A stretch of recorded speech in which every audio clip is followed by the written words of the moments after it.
Hi there guys, and welcome to the latest episode of the Cryptoverse, your regular dose of news and commentary on Bitcoin, cryptocurrencies and blockchains. I'm your host, Chris Coney. Now today we're going to have a bit of fun with this article. I thought this was quite cool. Bitcoin.com, Jamie Redmond once again brings us this article, and it's entitled Japanese Show called BitGirls Brings Blockchain Voting and Cryptocurrency to Television in Japan, right? Well, Japanese, I already said that. So check this out. This is if you're watching it on YouTube, this is the BitGirls logo. It says a cryptocurrency inspired television show called BitGirls will air on Tokyo MX TV this fall. The Japanese show features an interactive blockchain-based voting platform and a girl group crowd sale. So this is cool. The first season of the show features 3 young women from Japan, known as the BitGirls, and their names are Kaori, Chika, and Masa, and they hold voting challenges with the television hosts over the course of the first season. The creators of the show say that the project brings Japanese mainstream viewers to the world of blockchains and cryptocurrencies. And episodes are going to air on a weekly basis, and participants can use Torikabanushi to cast votes after each episode. And that translates apparently to trading share card holders. That's what's in brackets anyway. Now the voting aspect purportedly adds different elements to the broadcast. This includes having the girls wear different costumes and changing standing positions during each show. So this is the interactive aspect of it. So you can vote on whether they're going to have a costume change or whether they should stand in a different place and so on. So it kind of makes it into a game show, if you like, but it's not a game show in the traditional sense where you have contestants who are competing and you're just viewing it. It means that the hosts, these BitGirls, become the interactive component and the viewers sort of vote on what they should do. Now, I think this is a bit of fun, and if it gets people used to the idea of blockchains, that's fine. However, I have a slight reservation based on the next image in the article, which is I hope they don't take this too far. I hope they do it in good taste, right? Because this has the potential to become promiscuous, and I don't think that is necessarily a good thing.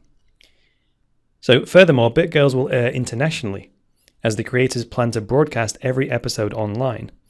The show also provides subtitles in both English and Chinese, in the hopes that the subject of cryptocurrency will entice investors. The show's creators say they will add more girls to the roster in the near future. And I'm sure that that's going to be one of the things to vote on. If they have an online element to this, which I'm sure they will, they could even have people vote on which of the presenters they want in the show. Now, this is where, this image, if you can see this on YouTube, this is what spooked me a little bit. So this Chika lady, she's got, she looks very young. That's the first thing I'll say, which I don't know if that's appropriate. But the second thing is she's dressed very scantily. So, I mean, maybe they're doing that on purpose, but I mean, that just concerns me a little bit straight out of the gate. You can imagine that this is because it's BitGirls, it's going to attract a male following. Of course, the male part of me is attracted to this show because of that.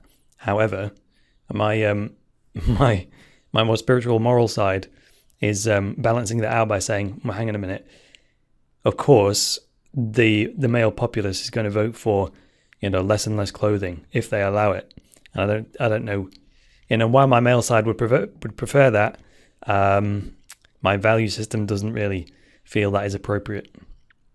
Anyway, I'm not saying there's any indication that they will do that, but you can see that there's an incentive to do that if they get viewers, right? Because it's reinforcing reward. More viewers, skimpier outfits, more viewers, skimpier outfits still, and that's a downward spiral. And it's going to get away from the point, which is to create this TV show, which is going to educate people and bring awareness of blockchains. Anyway, that's my biggest concern. Let's carry on. The new TV series will have a crowdfunding element where participants can invest in voting tokens. So that's how they'll do it. You'll have to vote with their private currency, and you'll have to buy those tokens. That's a good idea. The creators of BitGirls will offer discounted tokens during the month of October. Additionally, investors will be able to trade the BitGirls currency on the Zafe exchange starting this November. Okay, so that sounds like the currency itself is going to be called BitGirls. Okay, okay. I'm a little bit uncomfortable with that as well because it's going to be like, oh, I'm trading BitGirls. Do you know what I mean? Now, if you guys listening to this, watching this, think I'm just taking this too seriously, then maybe this is my British nature coming out. Maybe we're a bit stiff when it comes to this kind of thing. But I just think it's, I don't know, just a matter of respect. So Zaif will launch the BitGirls crowdfund on the 3rd of October, with each girl having a pre-sale for their own personal tokens. Torobaku tokens will go on sale in limited quantities, but more tokens will be released to the public after each aired episode. So that's how they're going to release the currency bit by bit.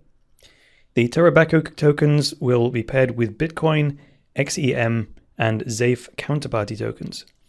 The creators believe the free market will determine the initial value of the BitGirls assets. So it sounds like they're going to do a crowdfund before the show airs. And one of the best parts about crowdfunding is it allows you to test the market before you go and risk even launching the business. Because if I run a crowdfunding project for something like a new type of suitcase and nobody funds it, that kind of tells me that no one's interested in the product, and then I can just save myself the heartache and the financial hit of going into that business in the first place, right? Now, Takao Asayama, who's the organizer and the CEO of Tech Bureau, explains during the announcement that, quote, "We are developing a super high-tech private chain software named Midjin. But at the same time, even if it sounds a bit stupid, I would like to encourage Japanese people to enter the cryptocurrency world by making a reason to buy cryptocurrencies with this very Japanese style of entertainment." Close quote. Yeah, maybe that's the thing that's bugging me out. Maybe this is perfectly in line with Japanese culture. I can't claim to know enough about Japanese culture or know it in enough depth to judge this as either appropriate or inappropriate. Maybe this is perfect for the Japanese market, but we'll see. Now, that's the other thing that bugged me about this. In that quote, it says it's a private chain, which is, that's not preferable to me because this show is going to recruit new people into the cryptocurrency world, right? And just like yesterday when I was talking about people who begin using cryptocurrencies but don't understand the principles of open networks, open source, decentralization, and all that sort of stuff, which is the absolute key to liberating us from financial tyranny. People that go to centralized exchange like we were talking about in India yesterday, don't know, are none the wiser. They just have the same banking, centralized financial institution mindset, and they don't know that they're putting themselves at huge risk of all the centralized problems. Similarly, here, people may think they're using cryptocurrency in its purest form, but won't realize in this case that they are operating on a private chain, which is a shame. So if this was an open public blockchain, then I would be delighted. But that's the other thing that's bugging me about this. And finally, the BitGirls show hopes to succeed both in Japan and internationally. Organizers say the entertainment value of the show, in addition to its interaction capabilities, creates a fun experience for viewers. Once listed on Zaif, anyone can purchase the tokens without location restrictions. Additionally, traders can purchase tokens with Counterparty, Bitcoin, Zaif, and XEM, which I believe is Nemcoin. And then the article ends by saying, what do you think about the Japanese BitGirls TV show? Let us know in the comments below. I think I've pretty much made my position clear on it. I like the idea that the TV shows are becoming international, so that just because it's based in Japan and filmed in Japan, why the hell not? Might make it worldwide, let anyone watch it. I mean, that's what we're used to now, isn't it? In terms of entertainment, everyone turns to YouTube. It doesn't matter whether that guy reviewing the iPhone is in Japan or in Australia or wherever. It's easy accessible to me as if someone down the street from me made the review. So why shouldn't TV become that? So there we go. So we'll see how that develops. But that's going to do it for today's edition of the Cryptoverse with me, Chris Coney. Thank you very much for listening and watching today. Please go to cryptoversity.com and subscribe to the Cryptoverse on any of your favorite platforms. You can subscribe on iTunes, on Stitcher, Google Play, YouTube, or Steam it. And there are 3 ways to support the Cryptoverse if you would be so kind. One is to send us a Bitcoin tip. You can find the address for that on the podcast page. One way is to visit the new Cryptoversity merchandise store, where you can buy yourself a t-shirt or an iPhone case with the Cryptoversity branding on. That helps us out a lot. Or if you want to learn more structured information on Bitcoin, cryptocurrencies, and blockchains, check out the courses section and buy yourself an online course. That's all for today, guys. So until tomorrow and the next episode of the Cryptoverse, it's me, Chris Coney, saying bye for now.